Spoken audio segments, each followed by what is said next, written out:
Jean chapitre 14.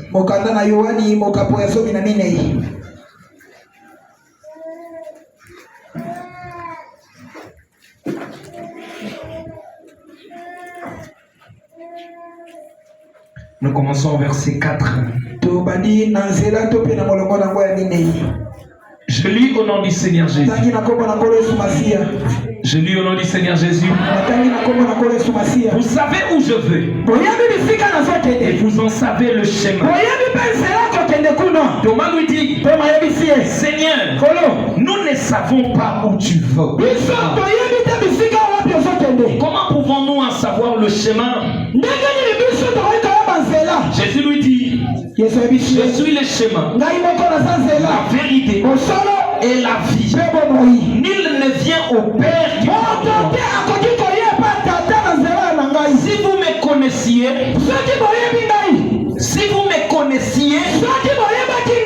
vous connaîtriez aussi mon Père.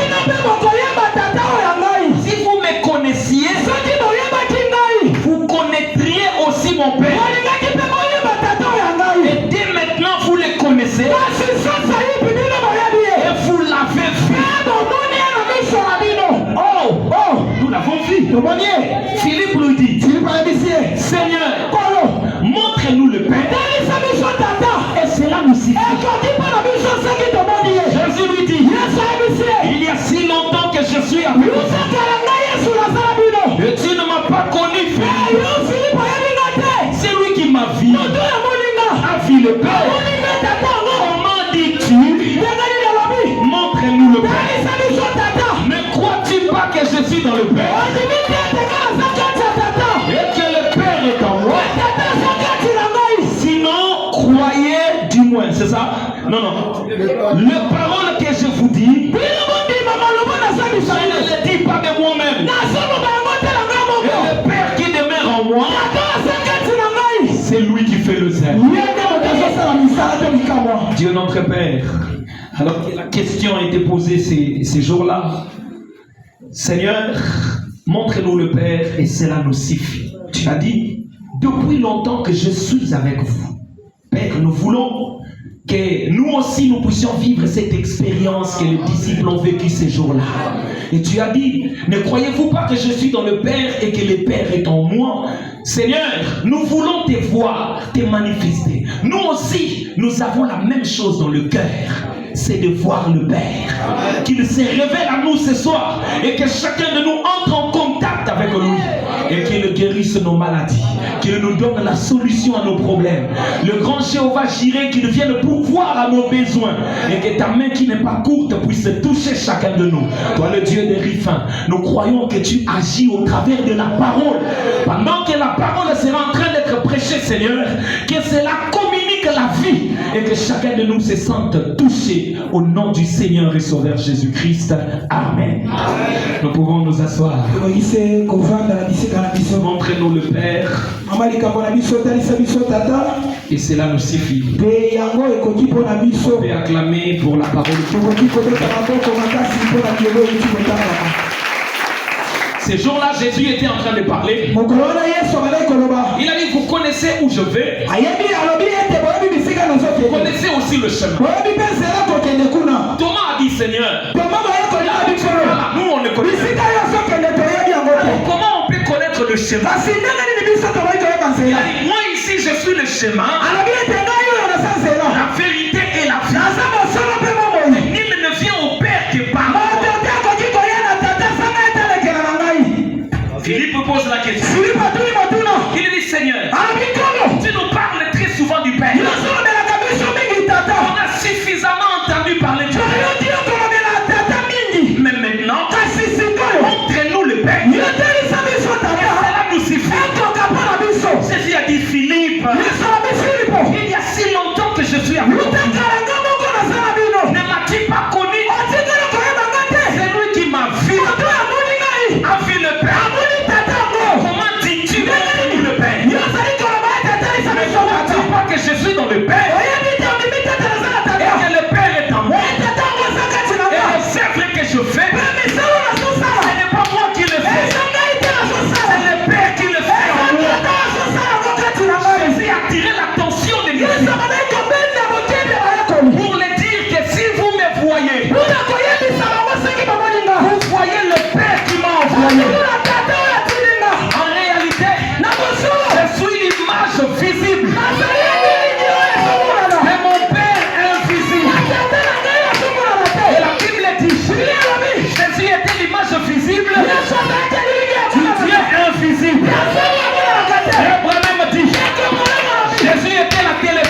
croyants, vous vous posez cette question. Est-ce qu'il est possible de voir Dieu? Est-ce qu'on peut le voir? Est-ce qu'on peut le voir? Le sentir c'est bien. L'écouter c'est bien. Mais qu'en est-il de le voir? Le croyant arrive à un niveau où il se pose cette question-là. Frère Branham dit, Job s'est posé la même question. Il se disait, où est-il? Que je connaisse même sa maison. Je serai devant sa maison. Je frapperai devant sa porte. Je parlerai avec lui. Ce serait un juste qui plaiderait sa cause. Et pendant que Job parlait, son cœur était tellement enflammé. Les gens étaient venus vers lui. Lui qui souffrait. Ils ont commencé à les condamner. On l'a condamné. Job, tu as péché en fait. Job, tu as fait du mal. Mais Job dans son cœur, il disait, je suis un juge. Il plaide pour ma cause. Si je pouvais voir Dieu, si je pouvais le voir, Dieu lui a envoyé un messager. C'était Eliou. Quand Eliou est arrivé, il lui a parlé. Le cœur de Job s'est enflammé. L'onction est descendue sur Job. Les yeux de Job se sont ouverts. Job a dit, je sais, mon rédempteur est vivant. Il s'élèvera le dernier. Frère Branham a dit, Dieu s'est révélé à Job. Dieu est venu dans un tourbillon. Et Job a vu Dieu dans un tourbillon. Dieu lui a dit, Job, où étais-tu pendant que je voyais la terre? Où étais-tu pendant que je voyais la terre? Dis-moi si tu le sais. Job a vu Dieu. Job a vu Dieu. Si Job l'a vu, moi aussi je peux le voir. Moi aussi tu peux le voir. Alléluia. Mais Dieu était dans un tourbillon. Alléluia. Un jour Ézéchiel a dit, moi aussi je suis un prophète. Je suis un prophète. J'ai entendu la voix de Dieu. Plusieurs fois. C'est bien. J'ai senti sa présence. Plusieurs fois. C'est bien. Mais qu'en est-il de le voir? Dieu a dit, je vais me révéler à Ézéchiel. Dieu est venu se révéler. La roue dans la roue. Ézéchiel a vu Dieu. La soif de son cœur était étanchée. Ézéchiel l'a vu. Moi aussi tu peux le voir. Moïse est le grand prophète. Il était en train de paître les brebis de Jésus. Il arrive dans un lieu. Il voit un buisson en train de s'enflammer. Moïse connaissait la science. Il a regardé. Il a dit, ce n'est pas possible qu'un arbre s'enflamme sans se consumer. Il y a quelque chose là. La Bible dit, il s'est détourné pour voir quelle était cette grande vision. Et du coup il a entendu, je suis le Dieu d'Abraham, le Dieu d'Isaac, le Dieu de Jacob. Ôte les souliers de tes pieds. Car le lieu sur lequel tu te tiens, ce lieu-là est saint. Frère Branham dit, le lieu n'était pas saint, mais le Dieu est saint. Et quand il est descendu sur la route, il a sanctifié le lieu. Même l'homme,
devant Israël.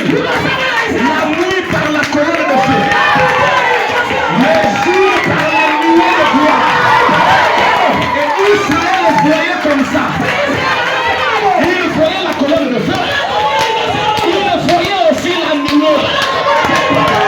Je vais vous dire une chose. Et ils étaient dans la paternité. Dieu était au-dessus. Mais ils ont vu. Qu'en est-il de nous? Nous, Dieu n'est pas au-dessus. Nous, Dieu est en nous. Et comment tu vas nous voir? Nous aussi, nous devons le voir. Écoutez, Moïse a fait le mission à temps. Le cœur là, ça bouillonnait encore. Il a dit, oh Dieu, dans le mission à temps, mais est-ce que tu ne peux pas venir comme ça toi-même? Tu as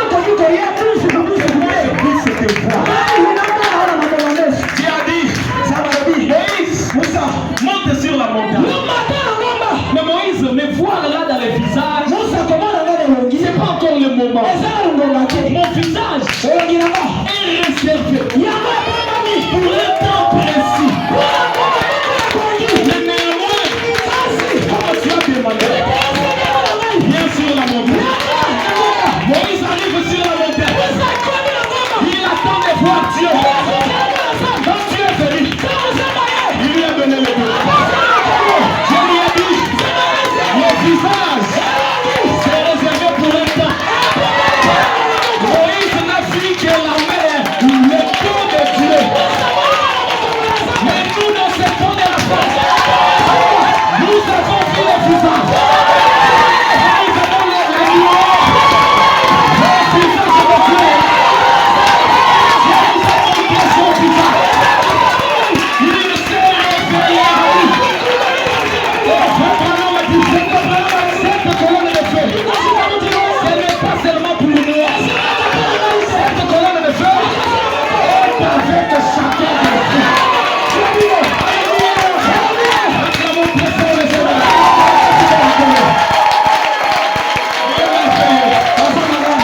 Est-ce qu'on peut continuer?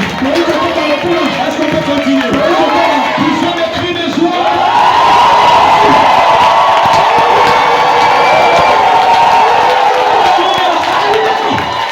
Nous avons reçu un privilège de voir Dieu photographier. Écoutez, après quand on voit cette photo, on ne comprend pas bien. Et c'est lui qui a vu la colonne de feu dans la photo. Et c'est lui qui a vu comme ça. C'est lui qui a vu dans la photo de basse. C'est lui qui a vu dans la photo. Il peut se tromper. Ça peut être l'illusion d'optique. Mais l'appareil photo, l'île mécanique de l'appareil photo ne connaît pas la physiologie. Ça ne peut pas capter la physiologie. Quelqu'un peut dire, je fais une vision, la colonne de faire entrer, ça peut aussi être de la psychologie. Mais quand c'est photographié, il n'y a pas de physiologie. C'est la raison pour laquelle nous croyons que cette colonne de feu n'est pas seulement dans la photo. Ça descend aussi au milieu de nous. Et ça se manifeste aussi. Alléluia. Il y a beaucoup de façons de voir Dieu. Mais il soulève 4 façons. Et vous pouvez voir Dieu dans son univers. Donc Dieu dans la nature. Vous pouvez voir Dieu dans son Fils. Vous pouvez voir Dieu dans sa parole. Et vous pouvez voir Dieu dans son peuple. Nous croyons que quand nous regardons la nature, nous voyons Dieu. Dans la nature là, il y a la puissance de Dieu qui agit. Il y a une intelligence derrière le soleil. Ça s'élève à l'est et se couche à l'ouest. au même endroit, ça se couche encore. Même après beaucoup d'années, ça continue encore à le faire. Quel jour le soleil ne va se tromper pour s'élever à l'ouest et à l'est? C'est parce qu'il y a une intelligence qui dit au soleil, lève-toi à l'est, couche-toi à l'ouest. Alléluia. Avant la migration du printemps, le poisson se réunit autour de leur chef. Ils vont quitter l'eau salée puis aller dans l'eau douce. S'ils restent là dans l'eau salée, ils vont tous mourir. Alors il y a quelque chose en eux qui leur dit, vous devez quitter. Mais ils ne quittent pas en désordre. Ils vont s'unir autour de leur chef. Et leur chef donne un signal. Et tous vont quitter. Ils traversent de l'autre côté. Frère Branham dit, quelle est cette intelligence qui leur dit de quitter là avec de l'autre côté? Quelle est cette intelligence qui leur dit de reconnaître un chef? Alléluia. Dieu s'est fait voir dans la nature. Un jour, le grand prophète Jonas, Dieu lui dit va à Ninive. Lui, il parle de l'autre côté. Arrivé dans le bateau, la tempête commence à souffler. Mais lui, le prophète, il dort. On vient le réveiller. Il dit clairement, c'est moi le problème. Qu'est-ce que nous devons faire? Jetez-moi dans l'eau. On lui a pris. On lui a jeté dans l'eau. Mais qu'est-ce que la Bible dit? L'Éternel fit venir un grand poisson. Et le grand poisson a avalé son âme. Est-ce que vous le croyez? Oui. Moi je crois que le poisson a avalé son âme. Alléluia. Un vieux pécheur, un païen, a dit à une sœur qui revenait de l'église. La sœur chantait les cantiques. L'homme lui a dit, tu viens de l'église? La sœur dit oui. Là-bas chez William Branham, l'homme dit, toi aussi tu crois à ce que William Branham? Oui, je crois. Tu crois aussi à la Bible? Oui. Tu ne me diras pas que tu es tombé si bas. Voir même l'histoire de la baleine qui a avalé Jonas. La sœur dit, je crois. Comme c'est la Bible qui a dit que le poisson a avalé Jonas, je crois. Si la Bible disait que c'était Jonas qui avait avalé le poisson, j'allais aussi croire. Nous sommes comme ça. C'est que la parole dit, c'est ce que nous croyons.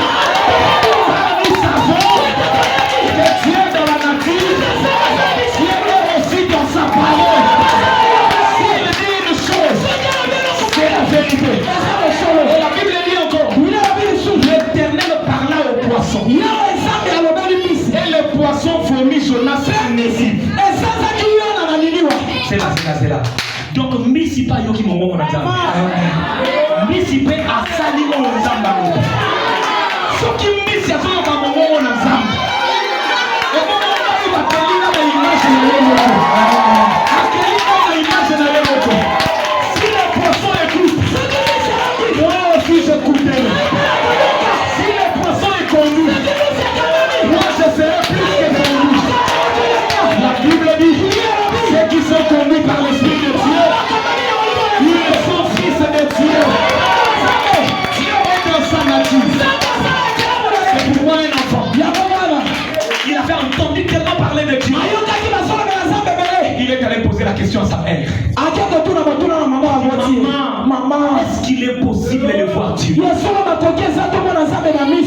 La maman était troublée.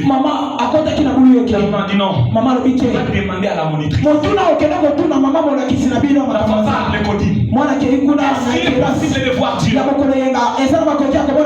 La monitrice pense.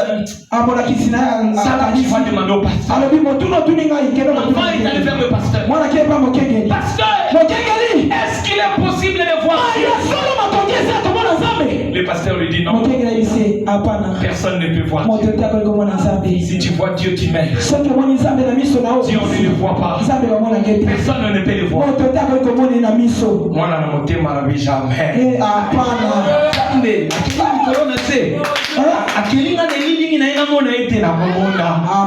n'était pas satisfait. Il est resté avec ça dans le cœur. Il est resté avec ça dans son cœur. Ils sont allés avec un vieux pécheur. Et ce vieux pécheur-là était un vrai croyant. Ils ont péché. Ils ont péché. Après un moment, l'orage est venu. L'orage est venu. Ah, ça frappait. C'est une petite pluie. Après quelques minutes, alors que le vieux pécheur était en train de ramer. Il était en train de ramer. Le soleil allait se coucher. Il a vu quelque part l'arc-en-ciel sorti. L'enfant l'observait. Le vieux pécheur a regardé l'arc-en-ciel. Les larmes coulaient. Les larmes coulaient. Lui, il voyait quelque chose. Il était en train de voir Dieu dans la nature. Parce que Dieu avait dit, je ne détruirai plus la terre par l'eau. Mais chaque fois pour me rappeler de ça, il y aura l'arc-en-ciel. Et le vieux pécheur regardait.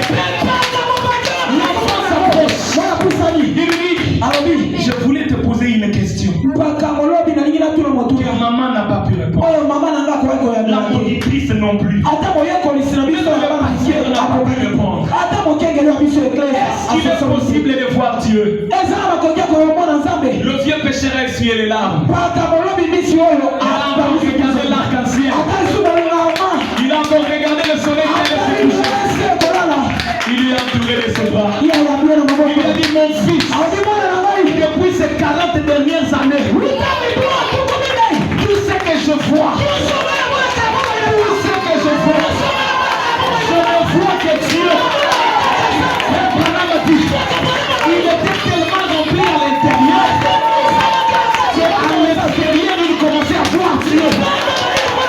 Nous avons besoin de croyants qui peuvent voir Dieu.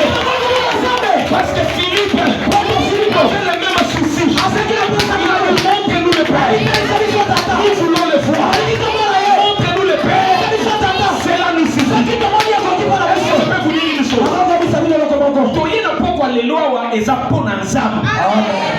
Alléluia. Nous ne sommes pas venus pour quelqu'un d'autre. Nous sommes le frère Jésus et Dieu de la chair. Frère Jésus, nous n'avons pas besoin de toi. Montre-nous le Père. Et cela nous suffit. Montre-nous le Père. Et cela nous suffit. Maintenant, quand toi tu regardes, tu dois voir quelque chose. Parce que le frère Branham me dit, le grand Dieu que nous adorons, il se cache et il se révèle par la simplicité. À toi maintenant de savoir qu'est-ce que je vois. Quand on regarde, on doit voir quelque chose. On doit voir quelque chose. Abraham avait vu beaucoup de signes. Mais un jour, il a vu 3 hommes en train de vivre. Personne ne lui a enseigné. Personne ne lui a prêché.